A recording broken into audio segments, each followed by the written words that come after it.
Bonjour, je suis Florence Millot, psychologue pour enfants. Mon travail, c'est d'essayer de comprendre le monde des enfants, leurs émotions, comment ils fonctionnent pour pouvoir le transmettre aux adultes et qu'on puisse grandir ensemble.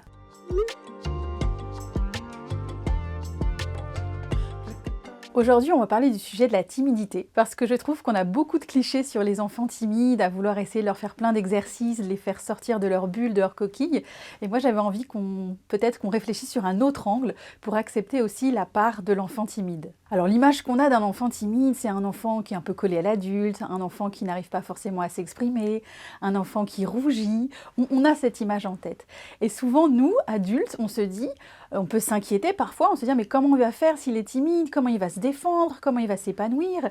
Et la question en tant qu'adulte, c'est comment je fais moi pour accueillir et accepter la part de l'enfant timide. Pourquoi ? Parce que finalement, quand on regarde de près, un enfant timide, c'est un enfant qui reçoit beaucoup d'empathie, c'est un enfant qui est calme dans le groupe, c'est un enfant qui est souvent très intelligent parce qu'il observe. Alors oui, il n'ose pas parler tout de suite, mais c'est un enfant qui engrange plein de choses. Pour aider l'enfant à sortir de sa coquille, eh bien justement, il faut éviter de vouloir le sortir de sa coquille. L'idée, c'est plutôt que l'adulte vienne dans le monde de l'enfant pour le rejoindre, plutôt que l'en faire sortir. Par exemple, ça peut être d'imiter son jeu, de vouloir faire les choses comme lui, de parler calmement, de ralentir le rythme, de lui prendre la main quand vous faites quelque chose. Sortir de cette idée préconçue que parce qu'il est timide, il ne va pas s'en sortir, il ne pourra pas se défendre. Ça n'a rien à voir. Souvent, on a l'impression que quand on est timide, on sera timide pour toute la vie. J'ai envie de dire, la vie est longue et surtout quand on est petit, l'enfant a largement le temps de faire des expériences, de prendre confiance en lui et de s'ouvrir.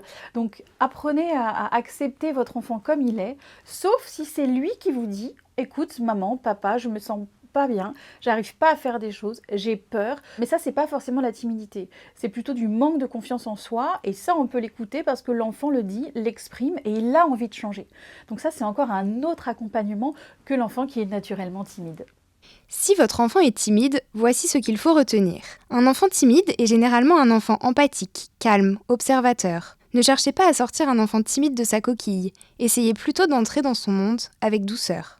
Ne pas confondre timidité et manque de confiance en soi. Si l'enfant exprime une envie de changer, vous pouvez prendre rendez-vous avec un ou une psychologue par exemple. Et pour aller plus loin, vous pouvez aussi consulter et télécharger la fiche PDF Le tableau des victoires à retrouver dans la rubrique Ma parenthèse cocoon sur le site www.cocoon.fr.